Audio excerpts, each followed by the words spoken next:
is led to believe that species are mutable will do good service by conscientiously Didn't bring my DJ today, so it's all built in. Let's get that beat up a little in the background, yeah? For only thus can the load of prejudice by which this subject is overwhelmed be removed. So what you know about natural selection? Go ahead and ask a question and see where the answer gets you. Try being passive-aggressive or try smashing heads in and see which tactic brings your plans to fruition. And if you have an explanation in mind, then you're wasting your time. Because the best watchmaker is blind. It takes a certain base kind of impatient mind to explain away nature with intelligent design. But the truth shall set you free from those superstitious beliefs in a literal Adam and Eve and that Edenic myth. Because their family tree is showing some genetic drift. Take it from this bald-headed, non-celibate monk with the lyrical equivalent of an elephant's trunk. It's time to elevate your mind state and celebrate your kinship with the primates, the weak and the strong. Who got it going on? We lived in the dark for so long. The weak and the strong, Darwin got it going on. Creationism is dead wrong. The view which most naturalists entertain, namely that each species has been independently created, is erroneous. Okay, it's time to reveal my identity. I'm the manifestation of tens of millions of centuries of sexual selection. Best believe I'm the best of the best of the best of the best of generations of competitive pressure genetically. But don't get upset, because we got the same pedigree. You and I will find a common ancestor eventually if we rewind geological time regressively. And I can say the same for this hibiscus tree, and this lizard, and this flea, and this sesame seed. And if you still disbelieve in what your senses perceive, I could even use my rhymes as a remedy. Because there's so much variation in the styles in this industry and differential survival when the people listening decide what they're into and what really isn't interesting. You could thrive like Timberlake on a Timberland beat or go extinct like Vanilla Ice and NSYNC. It's survival of the fittest, but fitness is a tricky thing. It changes from place to place, from winter to spring. But the real question in this social scientific simile is heredity. Whether we inherit our techniques from our predecessors or invent them independently. But then we're talking memes and that's a different thing. Richard Dawkins, can I get a proper definition, please? The weak and the strong, who got it going on? We lived in the dark for so long. The weak and the strong, Darwin got it going on. Creationism is dead wrong. The weak and the strong, who got it going on? Whoever leaves the most spawn. The weak and the strong, Darwin got it going on. Creationism is erroneous.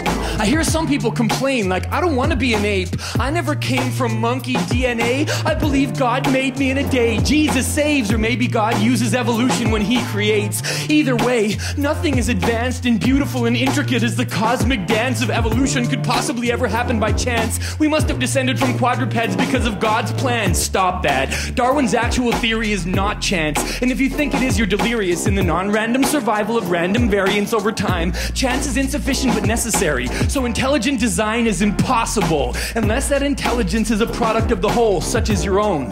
There's no God in control if complexity always evolves from low, so let it go. We came from the war of nature, from struggles among fighters and feeders and fornicators, and we're nothing but genetic storage containers. And so what? Fuck it, I'm done with you Darwin haters. Yeah.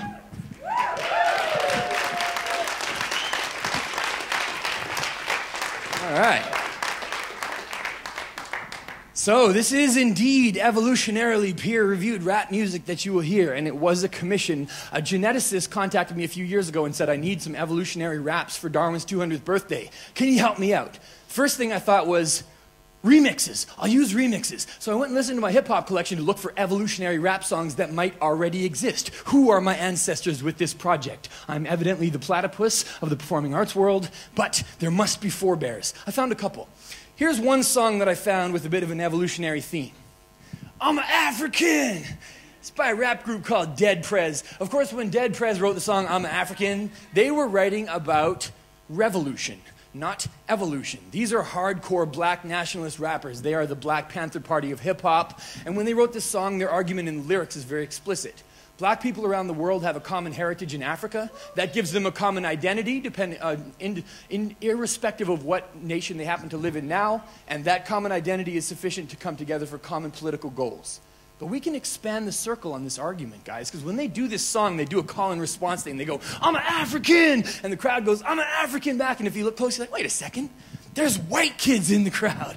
There's Asians, there's Hispanics. What's going on here? Something deeply ironic. Because, of course, evolution teaches us that all human beings alive on the planet today, regardless of skin color, have African ancestors if you go back far enough. The color of our skin just tells us something about how long ago your ancestors happened to leave Africa and where they happened to spend the last 80 to 100,000 years. It's trivial. We are all African under the skin. So Dead Prez were attempting to write a racially and politically exclusive rap song, but they unintentionally wrote the most inclusive song ever written in the history of music. So we're going to treat this like a folk song from the homelands, all of us African expats in the house, and we're going to sing it together today, all right? So the way this works is, I'm going to say, I'm an African! And when I say it, part of your brain might go, ooh, he's clearly white. That's wrong. But another part of your brain will go, damn it, he has a point. And the second part of your brain is going to overcome, and then you're going to say, I'm an African, back at me with just as much zeal, because you're going to feel it in your DNA. That's where it comes from, all right? But in science, we never take anything on authority, no matter how young we are. So a third part of your brain will make a mental note to go look it up later. But for now, you will give me the benefit of the doubt. This has been independently confirmed by both genetics and archaeology, so we're on stable ground here, guys. All right, let's get together now. Don't leave me hanging. I'm an African! Louder, and I know what's happening. I'm an African. Damn right, and I know what's happening. Excellent. All right. Now, the next challenge, of course, is to make sure that we're all on board with the title. Note that the title is I'm a African. Some of you are enthusiastically saying, I'm an African. Excellent grammar. But of course, these are grammatically rebellious rappers too, and they understand phonetics. If you say it properly, it becomes I'm a Nafrican. I'm a Nafrican. It sounds wrong. Naf doesn't belong, all right? So no matter how middle class you feel, you have to go hip-hop now for good phonetic reasons and say, I'm a African. It might be difficult. You're going to have to overcome your grammar school classical conditioning that makes you pronounce everything properly, and you're going to have to read with your eyes and not with your brain, all right? It's a challenge. All right, let's try this out. Let's try this out over the beat. That's the next challenge for all of us Africans. Africans. Yeah.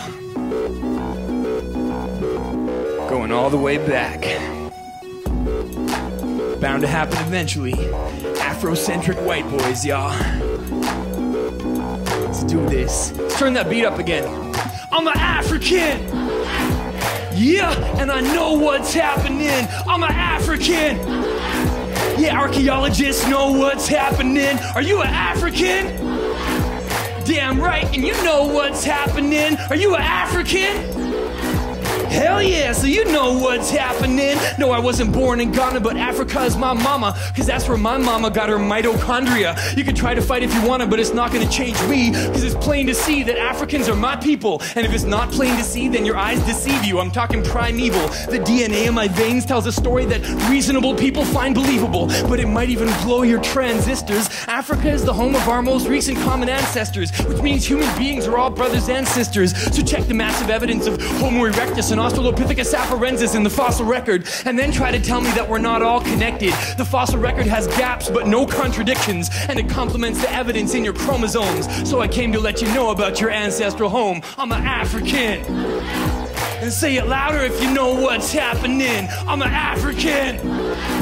Yeah, geneticists taught me what's happening. Are you an African? Damn right, so you know what's happening. I'm an African. Yeah, archaeologists know what's happening. Yeah, it's plain to see. You can't change me, cause I'ma be a Homo sapien for life. Yeah, it's plain to see. You can't change me, cause I'ma be a Homo sapien for life. Spread the word. Thank you.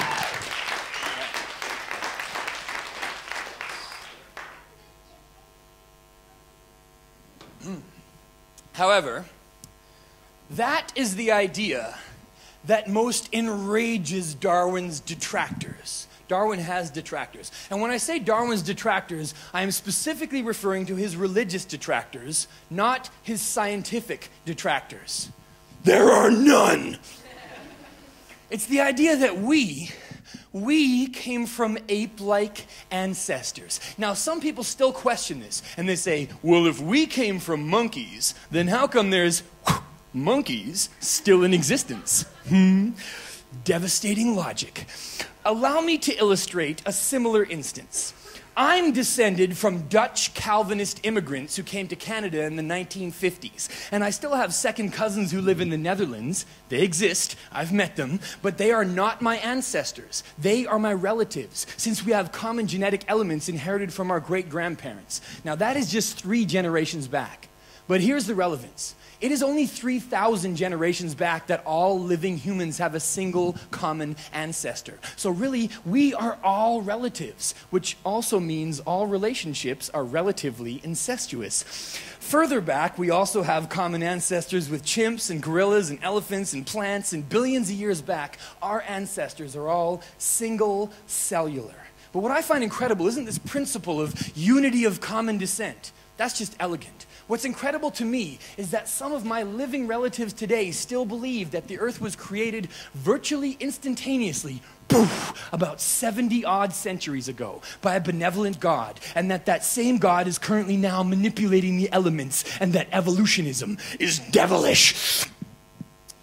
Did I mention that I was descended from Calvinist fundamentalists? Well, I still have living cousins as dedicated representatives, approximately 20% of them. And at the dinner table, we debate statistics. Here's the Brinkman family dinner table.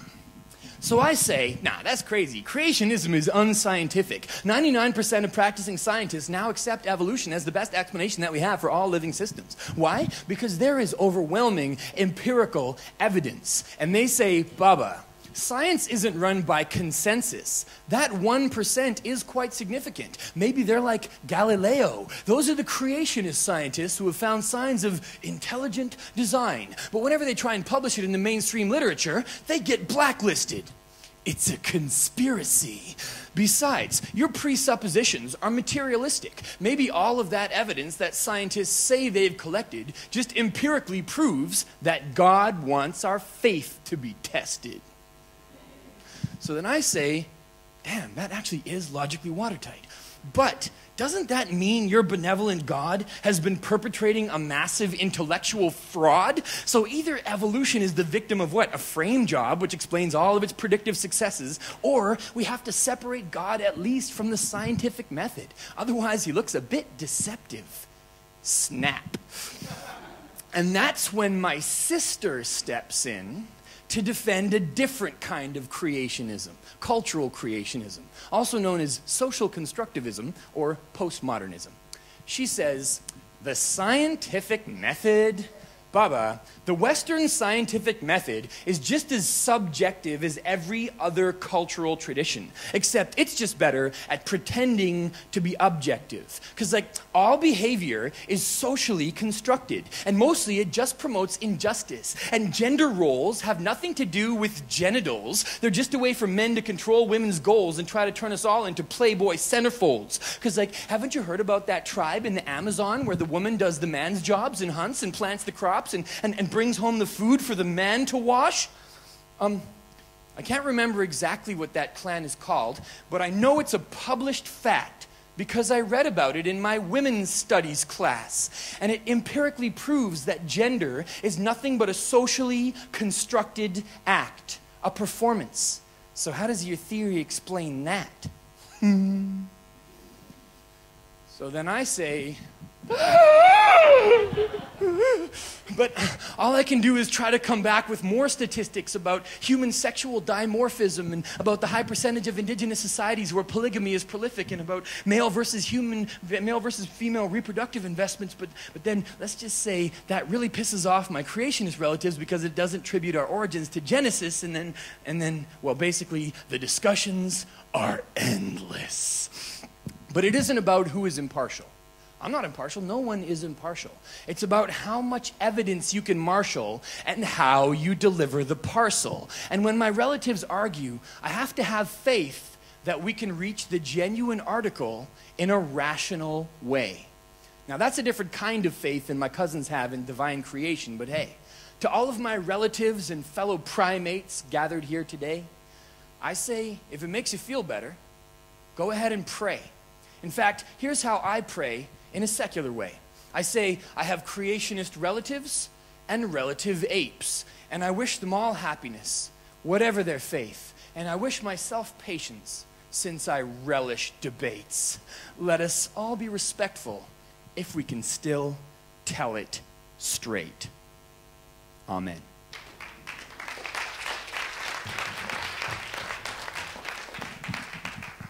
All right, so what is this idea that had my sister so pissed off? Sociobiology, this idea that evolution not only sculpts our bodies, our physical bodies, but also our minds. This is nowadays mostly called evolutionary psychology, controversial stuff. I am not going to try to affirm everything any evolutionary psychologist has claimed. I think a lot of it is flimsy science, or speculative if you prefer, but there are some parts of it that really seem to be well documented, well supported. So I'm just going to look at one study that I think somewhat redeems the idea of an evolved mind and human behavior as a product of natural selection.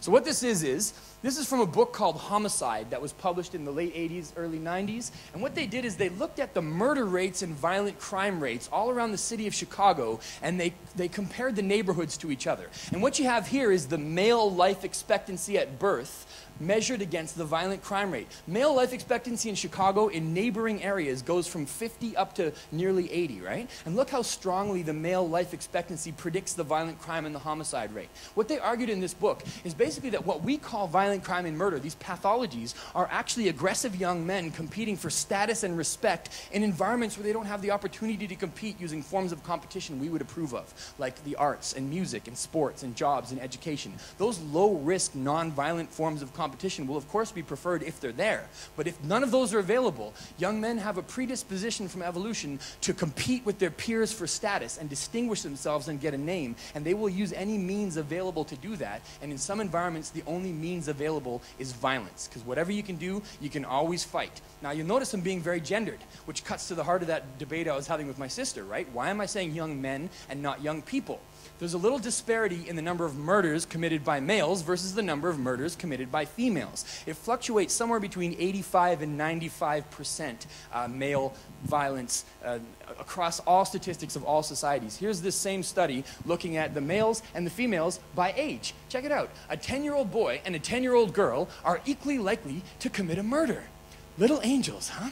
But as soon as they hit the age of 14, something happens to the boys. What happens at age 14? Is that when they start taking in all the messages from their culture that tells them to act like violent little punks? Is that when they start playing with G.I. Joes? Oh, maybe that's when they start listening to rap music. Nah, maybe it's puberty, and the hormones kick in, and the hormones say, find a way to get the girl's attention.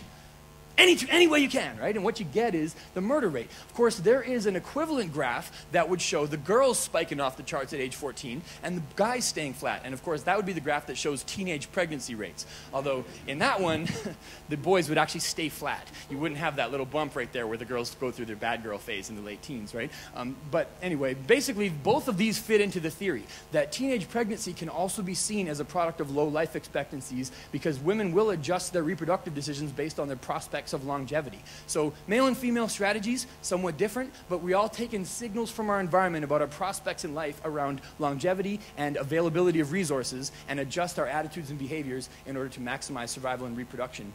That's what they're arguing in this thing. So you might think that's true and you might not. Oh yeah, by the way, in case you think this is just Chicago and something weird about Chicago, here's the same exact graph for the entire country of Canada for the same time period. Exact same pattern across all regions, right? So maybe it's just North America, but I don't have the graphs, but I have seen graphs from places like Sub-Saharan Africa and South America, and it's all basically the same pattern as in every culture. So basically, you can agree with this, or you can dismiss it, but if this is a true representation of where violence and murder come from, doesn't that explain so much about rap music? Man, I listened to rap my whole life, and all you hear is murder, murder, murder, kill a motherfucker, Brenda's got a baby. All the messages are in there, you know? I thought, okay, these are testimonials from the urban jungle. These are people who have gone through those difficult circumstances saying, this is how you have to act where I grew up if you don't want to be a victim every second of your life. You don't believe me? Come to my neighborhood if you dare, motherfucker, right? So then I thought, all right, what if rap was by people who went through those hardships but also understood the evolved psychology behind their aggression and emotional responses and could use that knowledge to transcend their circumstances and make better choices? What would rap sound like then? You're about to find out. So once again, I took a real rap song. The original title was Survival of the Fittest. Anybody know who the rap group that made this original song in the 90s is? Mobb Deep. Very good, yes. Occasionally there are crowds where nobody knows that. There are tragically low levels of hip-hop literacy in the world today, ladies and gentlemen. Education is needed. Mobb Deep made this song around the same time the book was coming out. Strangely enough, they were not communicating with the evolutionary psychologists, but they were talking about the same thing. So I'm going to remix Mobb Deep as an evolutionary psychology lesson, which means at this point, I'm going to have to get into my criminal mindset. I'm going to have to get thugged out. Yeah, your mocking laughter tells me you're not convinced. Of course, what I'm going to be doing now is I'm going to be taking on a persona. I'm going to adopt a gangster persona on stage. But what I'm going to argue is it's not just me who's taken on a persona. It's Mobb Deep too, to a certain extent. It's an adaptive persona that's the same behavior pattern applied for different strategic purposes. But really, it's a behavior pattern that happens all through nature. Anytime an organism evolves in an environment with high levels of predatory threat, what you get is a threat deterrence response that evolves, right? Think about scorpions. Think about tigers. Think about like geese. It's all the same, right? Don't fuck with me. So I'm going to show you the video that Mobb Deep made in 1995, and you look at their body language while I'm doing the rap and think about what they might be trying to signal to us as potential predators in their environment. Of course, for me, this is especially a persona because I grew up in Vancouver, British Columbia, Canada. Sources of predatory threat for us were low. And one time in a show when I said that, somebody was like, oh yeah? What about grizzly bears, huh? You had predators? Yeah. To give you a sense of proportion, approximately 50 people have died of grizzly bear attacks in the last 100 years in all of North America, right? That's like 2 weeks of gun crime in New York in the 90s. So, you know, our adaptive responses were different. But of course, you can have a persona, or you can have a persona of a persona of a persona. So when I start acting like a gangster, am I actually imitating Mobb Deep, or am I imitating some suburban white kids I grew up with who imitated Mobb Deep? Or maybe I'm imitating an Asian kid who imitated a white kid who imitated a Hispanic kid who imitated Mobb Deep, who themselves were imitating Scarface, which was a Cuban character played by an Italian-American actor. And how many personas removed does it take to get to authenticity? And how do you know you're not a persona? Huh? I have no idea. Yeah, exactly. Just said what everyone in here was thinking. All right, let's do this. We're going to the streets.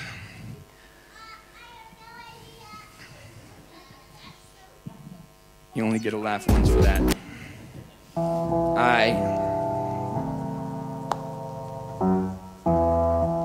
Yeah. I'm sending this one out to all my evolutionary psychologists. I'm talking David Buss, Cosmides and Tubi. Yeah, we live in this till the day that we die. Survival of the fit, only the strong.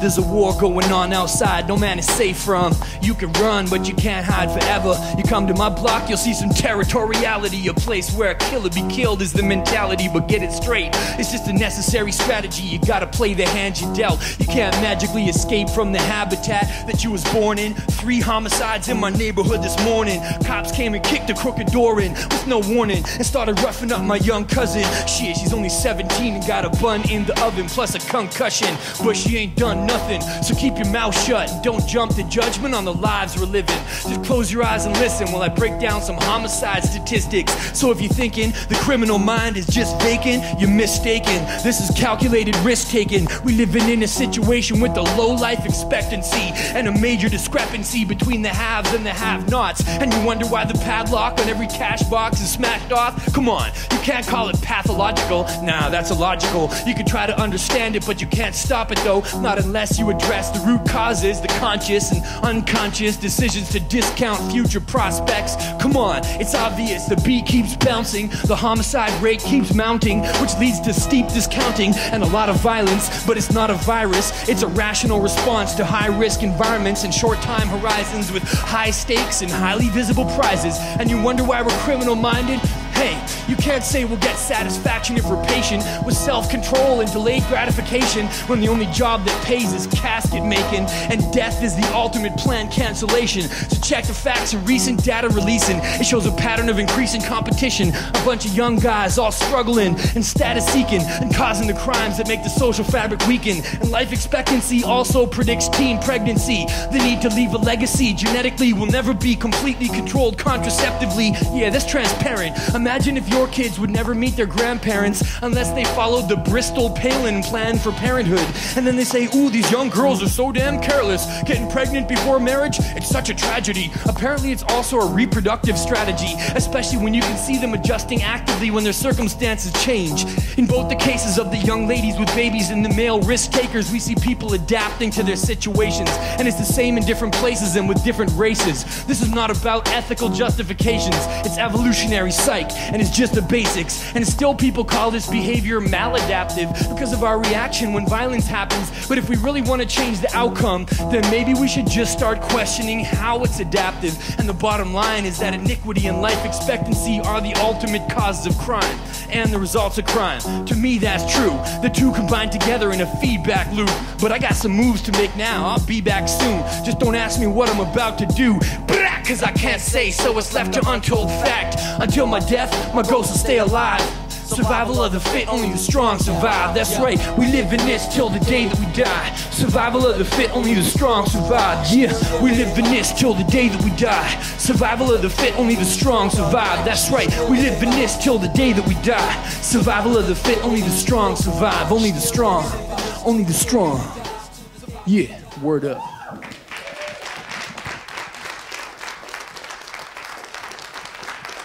Thank you. Quite yet.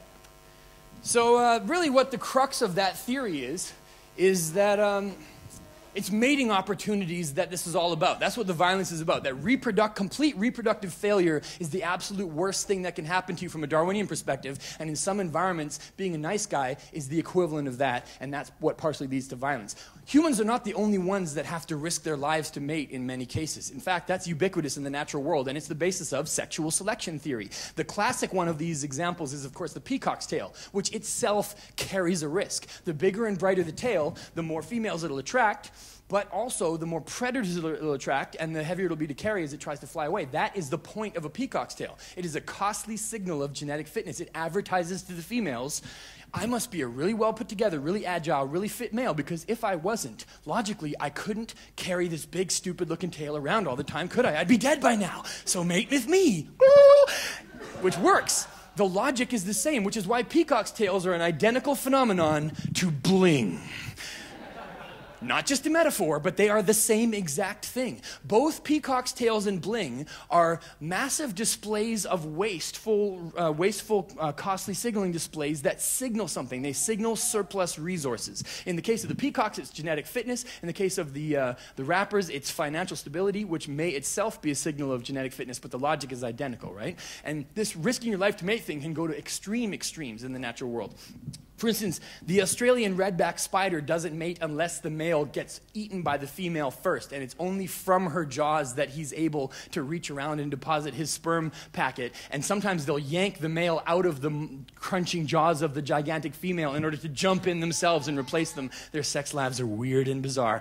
But of course, that right there is part of the Darwinian process, because the ones who tried to hit and run left malnourished eggs compared to the ones that volunteered their own bodies as protein for the eggs they're about to fertilize, right? All I can say is, luckily we didn't go down that pathway.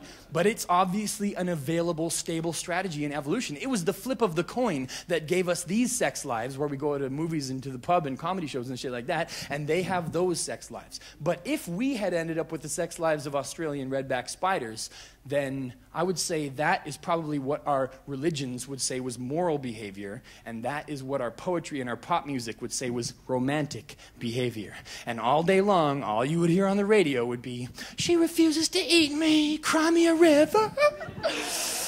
But as soon as the pop star got one groupie, he'd be dead. All right, so inspired by some of these strange and bizarre realities from the natural world, I've written a brand new song that nobody has heard before that I'm going to be sharing with you today.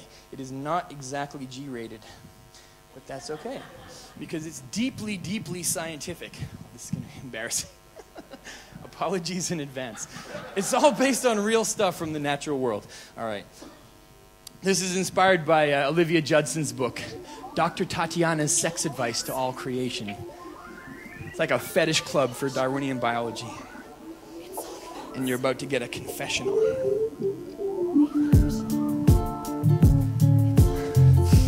My name is Bubba, and I'm into animal sex.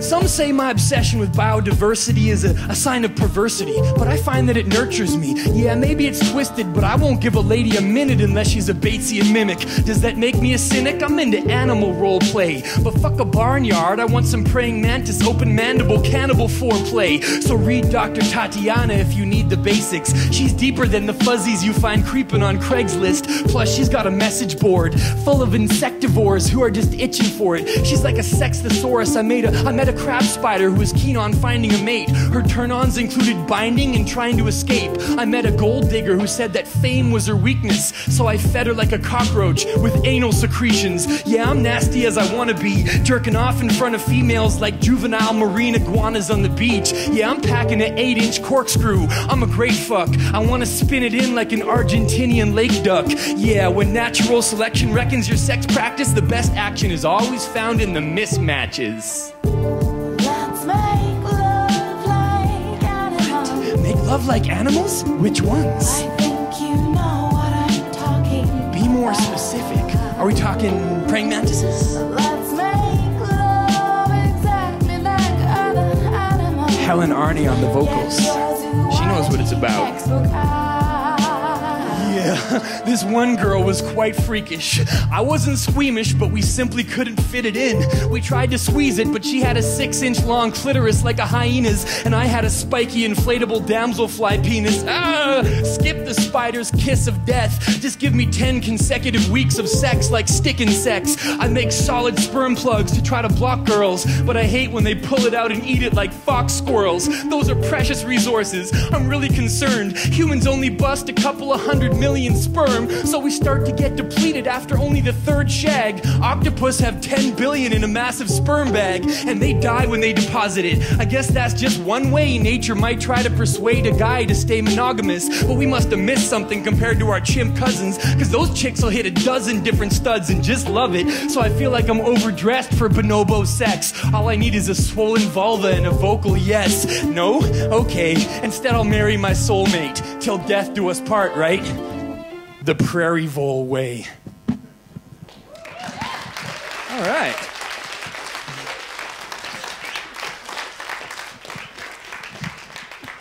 Yeah. So that's the first time I ever performed that live and had it actually work. Hopefully. So, Charles Darwin, he saw natural selection. Not sexual selection, but natural selection as the most serious cause of evolution. But what was going on with bird songs and peacocks? They follow mysterious laws. But then Darwin had a curious thought. It probably occurred to him while he was trying to explain his theory to a young Victorian blonde whose face displayed a mixture of desire and feverish awe, the immediate cause of which Darwin clearly saw. Yeah. So he said, "My dear, descent with modification comes from the struggle for survival and reproduction. Hence, the reason for some structures must indeed be seduction." What's up? In fact, Darwin's brain was probably one such structure, mostly designed for seduction. Just as peacocks' tails show off the genes of the top males, and likewise the fighting skills of elephant seals and the songs of nightingales and minnows with colorful scales. See, these are all traits that sexual selection has shaped through the female preference to get with the fittest mates. But in the case of human brains, that selective pressure goes both ways, male to female and female to male. How do we know? Because there is no measurable average differences in intelligence between males and females in any culture ever found anywhere in the world. But it's not really about male or female. It's about this. Pretty much anything in nature that is just for display, just for showing off, and isn't meant to dissuade or chase predators away, like camouflage, was probably selected for in a sexual way. Anything that's just for display and has no survival value has to have been selected for in a sexual way. But wait. Does that mean that this is just such a display? Right now, at this very moment, on this stage? Look, I really thought I came here with something to say, but they're telling me it's just, what, a demonstration of my DNA? And so what if it is? That's great. What's to explain? Ladies, can I get a whoop whoop? Thank you very much. Very kind of you. One female. All right, so evidently there's a little bit left to explain. First, when I say that something ornate, like complex human language, originally evolved as a seductive display, I am not arguing that people only use it just to get laid. Darwin leaves Freud in the dustbin, okay? Something that evolved for one purpose can be used for a different purpose today. Like, for instance, I could use a urine stream to put out a fire. That doesn't mean the penis evolved as a bush firefighter, right? See, this is a theory of language function, a theory of where language comes from. What it is used for now is a separate discussion. So which was it? Was complex language originally a mechanism of survival or reproduction? Complex language now, not simple language like, ooh, look, snake, don't step. But complex language. How would complex language possibly help you survive in the Stone Age? Can you talk a predator out of attacking? Can you talk a parasite out of infecting? Can you talk a potential mate into consenting? Potentially. You're going to have to do better than that, but potentially. Hence, presenting the grand unified theory of rhyme. Where does rhyme come from? I'm talking about Homer, Beowulf, Chaucer, Shakespeare, Alexander Pope, Eminem, and Jay-Z. It's all the same. It goes like this. The mating mind uses lyrical signs, combined with wit and wordplay and conversation and humor and different narrative styles to appraise the fitness of mates, both for the purpose of marriage ties and for mates of the more temporary kind. See, these are the humble roots of the literary sublime. Human beings are all Shakespearean primates verbalizing our cherry behinds. But how could we possibly test this bizarre theory of mine? Ideally, we could use experimental holding zoos filled with human subjects, kind of like this room. And with an overhead view, we could observe which breeding pairs reproduce and how often they use their verbal ornaments to seduce. We could even separate them into control groups to see whether the male or the female vocals are more prone to be used in the stimulation of hormones, although it's true that this sort of experiment on humans isn't normally approved outside of nightclubs.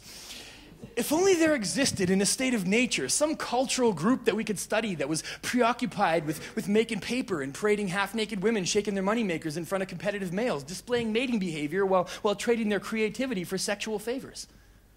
Can anyone think of an example? Or a dozen? If such an example existed, I predict it would be a major player in the entertainment industry and would be in major danger of being overwhelmed by angry player haters. But I may have to save some of my research for later. And how do I answer the charge that I'm participating in this mating dance myself with these dazzling bars? Well, that isn't hard. I plead guilty. See, I worked hard to achieve this ability, and if it also gives my genes visibility for females, then I say, so be it. But I confess, if you look close, it also reveals my unique disability. See, my tendency to tell these monkey fables and funny medieval tales, it generally fails to attract any nubile young females. It does attract women a lot, though. It just seems like they're all highly educated and post-menopausal. I know, isn't it awful? I get mobbed after my shows by hordes of groupie grandmas who thank me for making it possible for them to appreciate a hip-hop flow. And, you might ask, where are their granddaughters? My guess is they're all at gangster rap concerts. But hey, that's how sexual selection works. Any mutation gets tested first, and if it doesn't get spread, then it gets purged. So this experimental hip-hop mix, where it gets crossed with literature and lectures, will probably get the burial that it deserves. That is, unless you spread it like whispers in the Twitterverse. Thank you.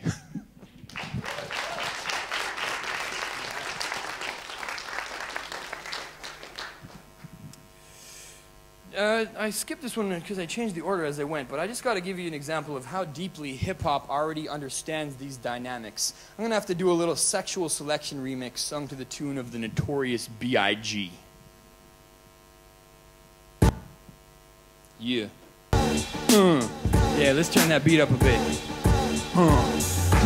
What? Sicker than your average. Picture any artistic practice with musicians or actors or visual craftsmen. Just pick an example and imagine the competitive advantages that will come with recognition if you have the gift. Now picture the artist with unlimited cash and with picturesque women always giving him glances. Or if you're picturing a woman, then picture the advances of the handsome prince whose attention she catches. Now picture them living happily ever after and having kids faster than Angie and Brad Pitt, all because they have this gift with craftsmanship. Now take it from the master of the adjectives. Yeah, I think it's adaptive. It has to be instinct, in sync with the rhythm. Just listen and sink deep into the subconscious of the obnoxious sexual selection. I'm just ticking the boxes, and if you're feeling it, then yeah, mission accomplished. Baba, baba, baba, can't you see? Sometimes your words just hypnotize me, and I just love your turns up phrase. So even though you're still broke, I love you anyway. Baba, baba, baba, can't you see? Sometimes your words just hypnotize me, and I just love your turns up phrase. So even though you're still broke, I love you anyway. You will never watch rap music videos the same way again. Thank you.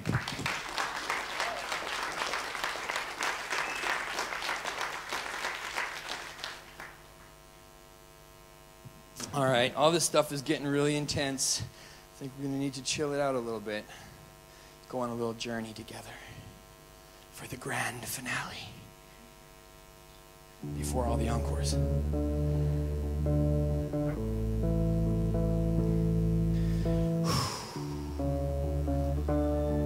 There's a kind of a psychedelic side to Darwin, isn't there?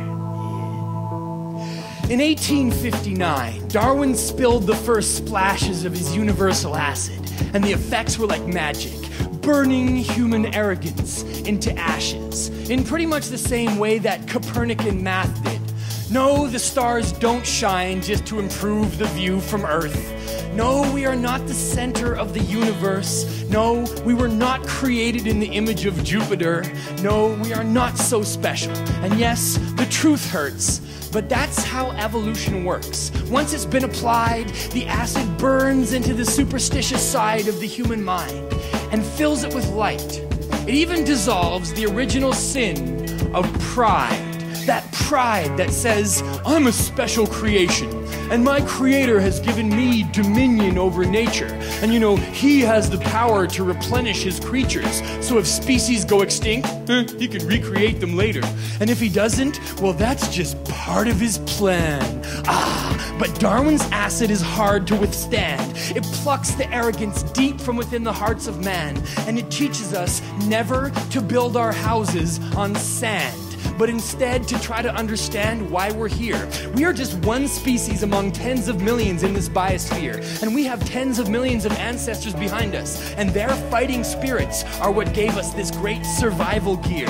These minds, these limbs, these incredible tools that were perfected by millennia of constant competitive use. And yes, these attention-seeking genitals too. Without them, these living forms could never improve. It's such an elegant view.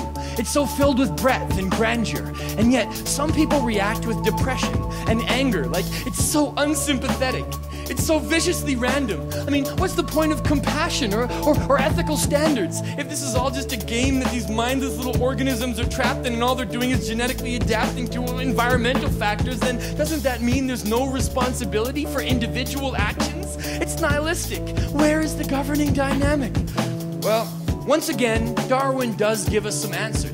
He says, yes, everything from violence to violets to viruses, it is all just organisms adapting to environments. If you're alive, it's because your ancestors were the best survivalists. See, they were the finalists in the genetic Olympic Games. Every one of your ancestors made it until reproductive age, and they were all better than their competitors at getting laid. Otherwise, you just wouldn't be sitting here today. Now, some say, ooh, that's so cynical, but I see something inspirational in this vision of Darwin's, and it goes like this.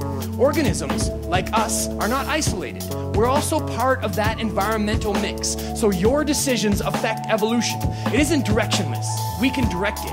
Now, before you dismiss me as a mad environmentalist, just try to imagine how the concept of natural selection applies to countries like this one, which have industrialized. See, just like organisms, companies live and companies die. And when customers choose to buy based on a company's ethics or its green plan, well, that affects the economy. Just ask Alan Greenspan. See, cultural evolution is ours to reinvent. Wait, can we affect current events? Yes, we can. And when we choose who to sleep with and reproduce, well, our sexual choices, they affect the gene pool. So if we want things to improve, then it's simple. All we need to do is refuse to sleep with mean people. I'm speaking especially to women. I'm sorry, but on you the pressure is a bit greater because men will always do what it takes to get into your favor. That's just in our nature. So if selfish behavior was a sexual graveyard, the effects would be major. See, in each of these cases, it's our intentional efforts that can play the part of all of those environmental pressures. I can say this is a space where a peaceful existence will never be threatened by needless aggression. I can say this is an ecosystem where people listen, where justice increases over egotism. I can say this is a space where religions achieve coexistence and racism decreases with each coalition. See, this is my vision of Darwinism and how we all factor in. Each of us is a part of the environment. We each pass through it and then we change it and we affect the way that other people are going to adapt to it. And then after, we get to look back and see how we impacted it and maybe have a laugh, if our sense of humor is still alive. And what did Charles Darwin do with his time? Well, Darwin threw some light on the origins of humankind and he left us with skewered pride. But he taught us that yes, there is grandeur in this view of life. There is grandeur in this view of life. Thank you very much.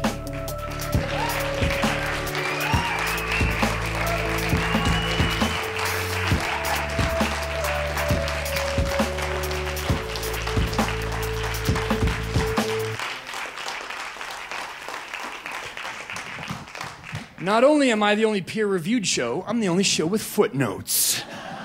So these are the books that I read to put the concepts in the show together. I highly recommend every single one of them. This has been a slightly abridged version of the full because I was asked to do a question period at the end, since this is an educational institution after all. And so just to open it up to the floor and, you know, whatever you guys, if anything has come to mind, lay it on me. Yes. How you deal with the evolution of consciousness?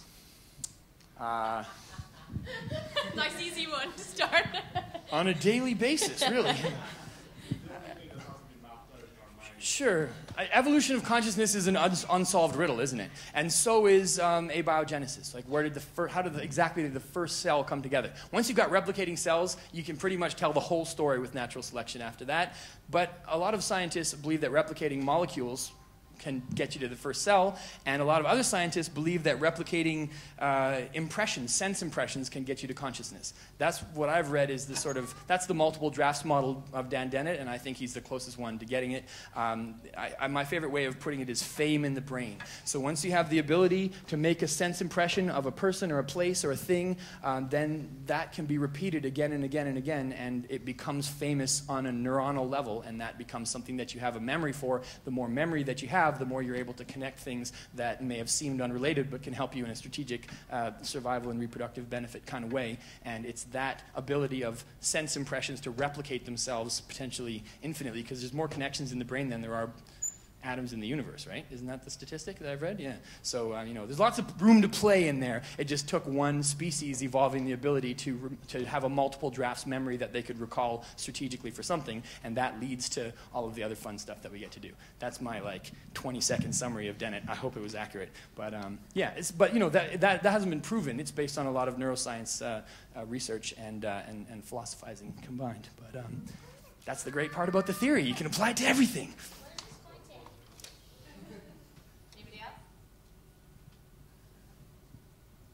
Yeah? I'm just wondering, are you on tour with the show, or what are you...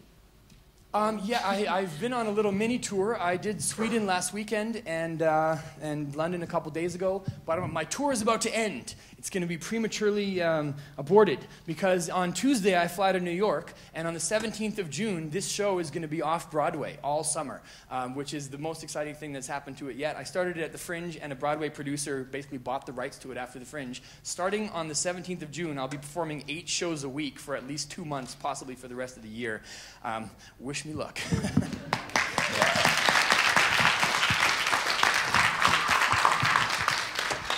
And then after that, hopefully more touring. So yes, I'll be back. Yeah? What's the origin of your name? The origin of my name. Okay. My parents were not exactly empiricists in the 70s. They were hippies, and they went to a lot of ashrams and did meditating and yoga. And apparently, the story goes, when I was born, my surname is Brinkman, also highly meaningful, right? But Baba, it's Brinkman. Thank you. Potentially try to generate multiple drafts of my surname, which will curtail further questions about it. Apparently the story goes, when I was born, I had a contemplative expression on my face and wasn't crying. So my dad took this as empirical evidence that I was a reincarnation of an enlightened Dalai Lama type. And that's the designation in India for the gurus, is Baba. So I'm going to call him Baba. But my real name is actually Dirk, which is sort of a family tradition. I'm Dirk the Fourth, and my grandfather insisted. He told my dad, I don't care what you call him as long as you call him Dirk. So I've always been Baba at home and Dirk on paper, basically. So when I started rapping, I was like, that's a cool enough name. I'll just keep it. Yeah. Any more questions? Yeah. Who's funding your touring? Who is funding my touring? Well, venues pay me to perform. Yes, I am being paid at this very moment to answer your question. Science funding sometimes for venues like this, but I also do festivals. Last year I did the Edinburgh Fringe and the Adelaide Fringe and a bunch of other sort of theater and comedy festival type gigs. And, you make money off of those by ticket sales. And sometimes it's a pay per show. And, I perform at a lot of colleges. I do like college campus tours around the States and stuff as well. But I don't really have I don't have like a big sinister institution backing my tour or anything like that. Spreading my propaganda. Can I ask you one? Sure. So you did Chaucer before, now you're doing evolution. Do you think you'll stick with science, or what's next? Well, I think it's pretty much going to be impossible for me to escape from science at this point. Brilliant. Because once you've started reading about the sort of biological and naturalistic underpinnings of human culture and society, you start to see them refracted in all kinds of literature and history and everything. And this was a perspective I didn't really have as a humanities scholar. Quicksand, I'd say it takes you up rather than down in perspective, but it's definitely a fast-moving process. I've done some new adaptations of literature, the Canterbury Tales and Beowulf, and I just find myself sort of sprinkling in Darwinian references all the time to help make sense of what's going on with the characters and stuff. Yeah. Yeah. You had a lot of trouble off religious organizations or anything like that? Trouble off of religious organizations? Maybe I'm not big enough to be on their radar to mount a full frontal attack. The Discovery Institute has referred to me and said that they found it very disturbing, my sexual selection description, because it was reductionist. Whatever that means, and I thought that's what science was supposed to do, really. And there was I haven't really been attacked by any religious institutions, but I have been sort of reviewed or commented on negatively. But actually, a religious institution gave me my favorite review that I've had from anyone yet, and it was a website called firstthings.com, which is an evangelical website, and they said, he's sadly reductionist, but at least he has the courage to sin boldly.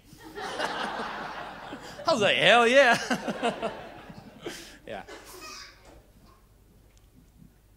Yes. I just want to ask you how you started everything. Like, did you just decided to do it, or is something was in your head and it's come up with everything, or? Do you mean the project or the specific songs? Yes, the project. Yeah. Oh, the project was a commission.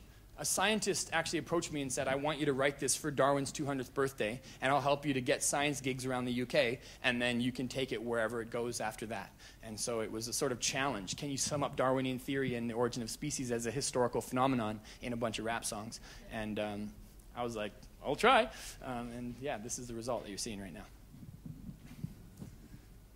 All right. So I do have an encore piece that I was going to share. I'm not going to wait for you to ask for it.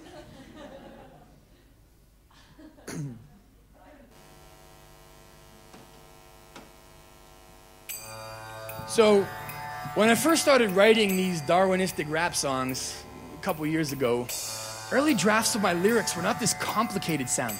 Early drafts were real simple. They went like this.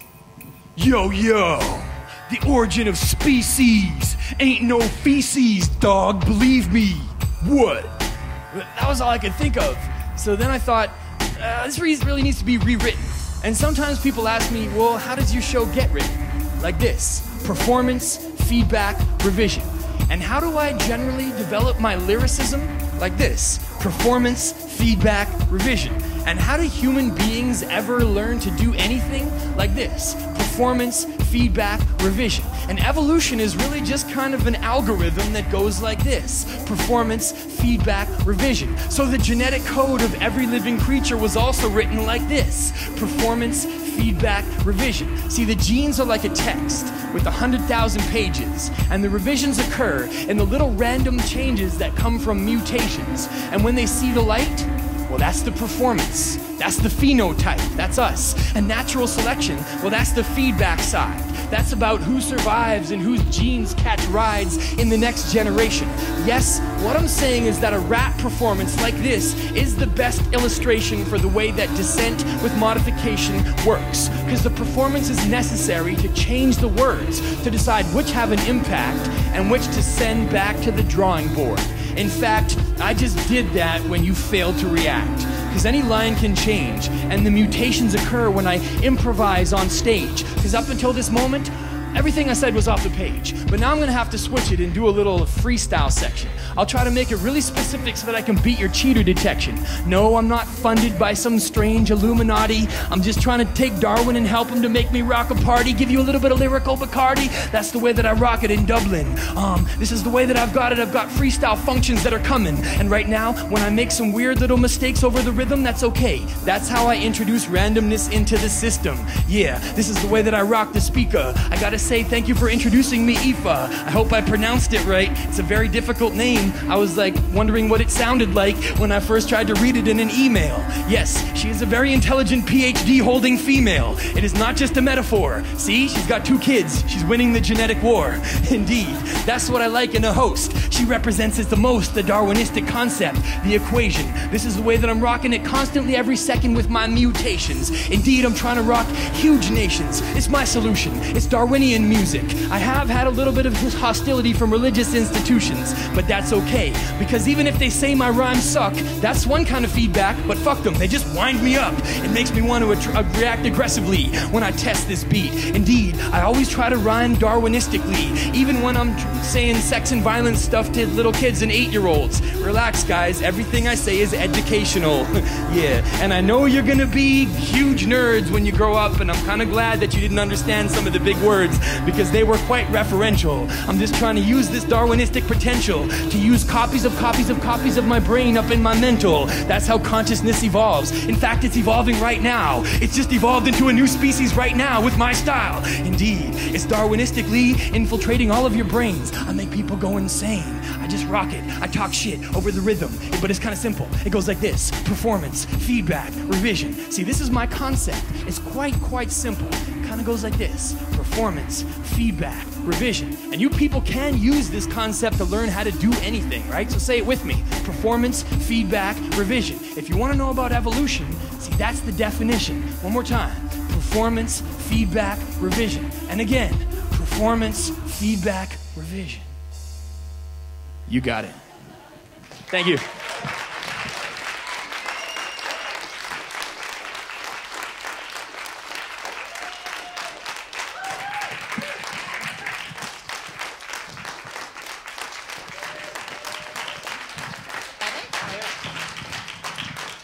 So, thank you, Baba. And I think that was the first time I ever had my name in a rap song, so I shall remember that.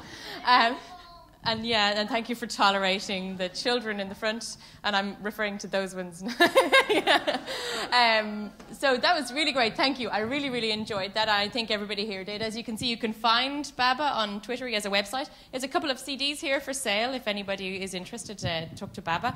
But it just remains for me then to thank all of you for coming, to thank Baba for making the trip over, and it's been a lot of fun. Thank you. Thanks for coming.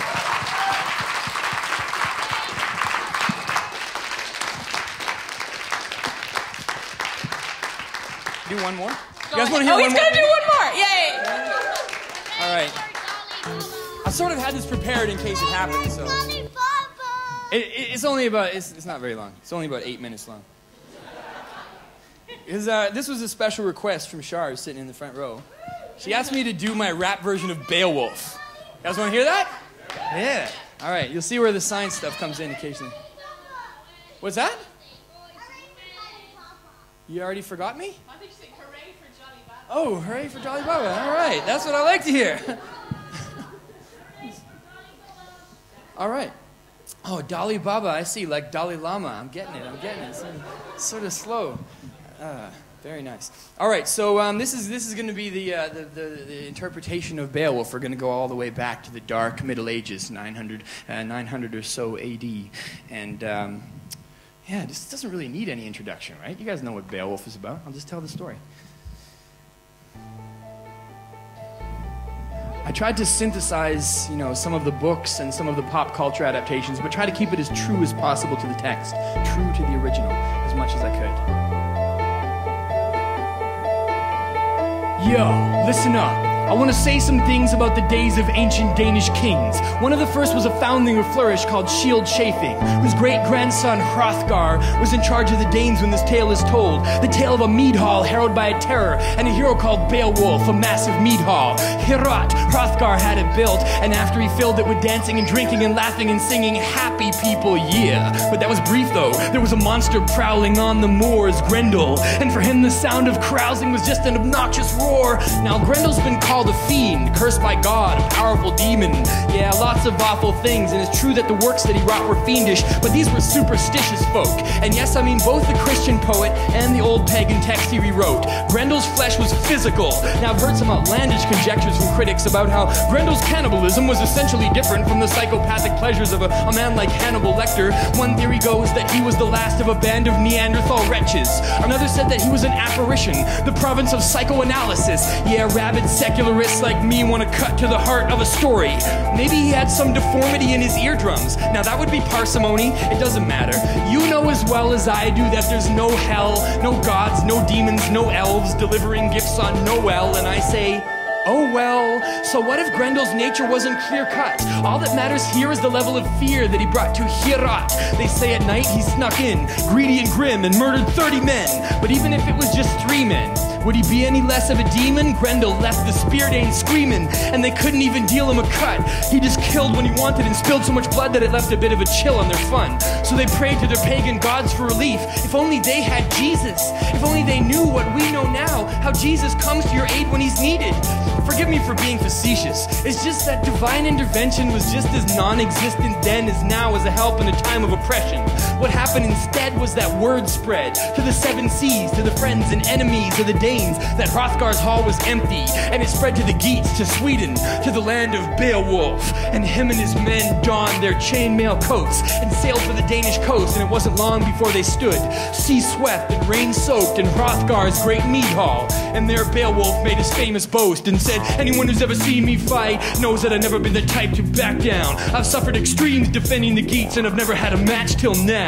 But I've heard there's a fiend in your land, a demon who has no fear of reprisal, who creeps in the night, eats you alive, and threatens your mere survival. So here's my boast. I've heard it said that Grendel fights with no weapons, so I'll go toe-to-toe with no sword in my hand and no shield by my side for protection. Yeah, hand-to-hand combat, just me and the fiend in a fight to the death. And if Grendel wins, well then best believe he'll be feeding tonight on my flesh. Well, Hrothgar was quite impressed with the strong words of this conqueror, and he ordered a feast to be served to the Geats, and the mead hall was soon full of drunkards. But their comforts were soon disturbed by a servant of the king called Unferth, a weaselly little flea who was eager to see Beowulf's pride get punctured. What vanity, he cried to the crowd. This man lives in a fantasy if he thinks he can defeat such a powerful enemy single-handedly. His accomplishments are nothing but narcissistic, non-existent nonsense. How can you defeat a monster when you even lost your friend Brecca in a swimming contest? Well, Beowulf wasn't nonplussed by this obnoxious onslaught, nah. He said, use a flea and I'm the big dog. I scratch off my balls with my motherfucking paws. Besides, bitch, information is wrong. I beat Brecca and cut off the python tentacles of every motherfucking leviathan that tried it on up in that quiet storm.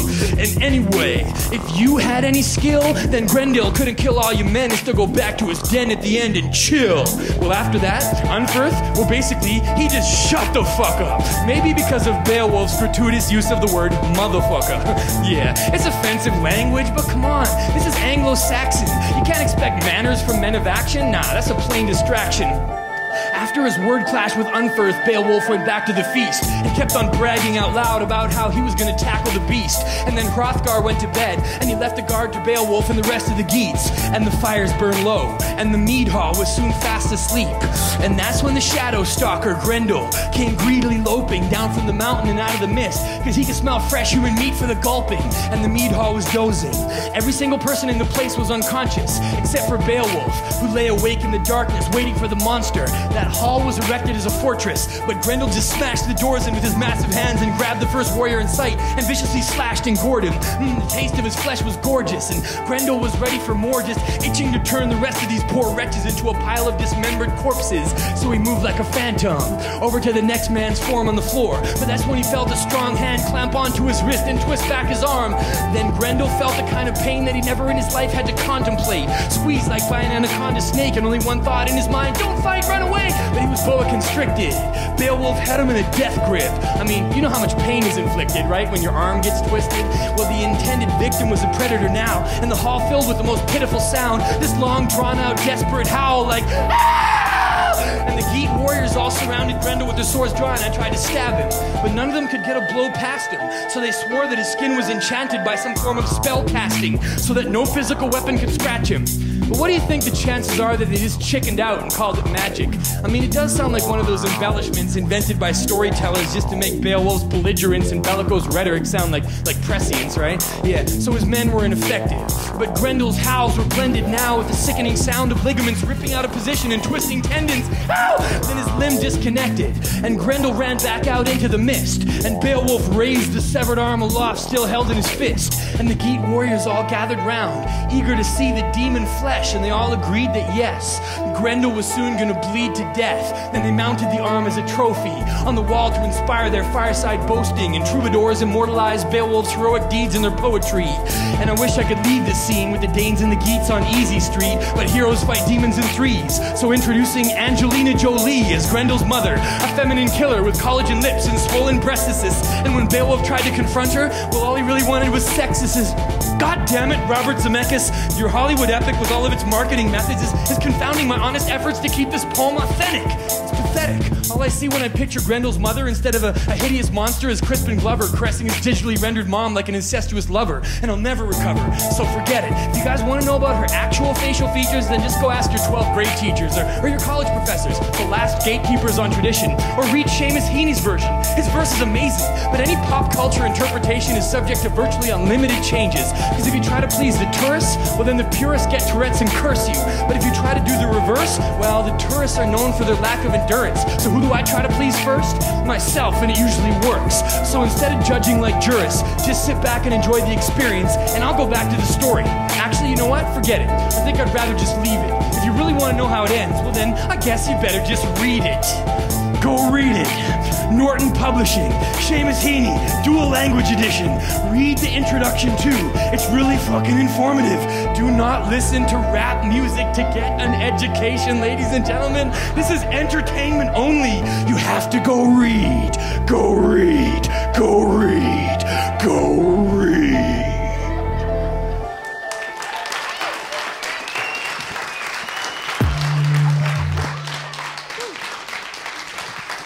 All right, I'll leave it at that. You guys have been fantastic. I got CDs for sale down here.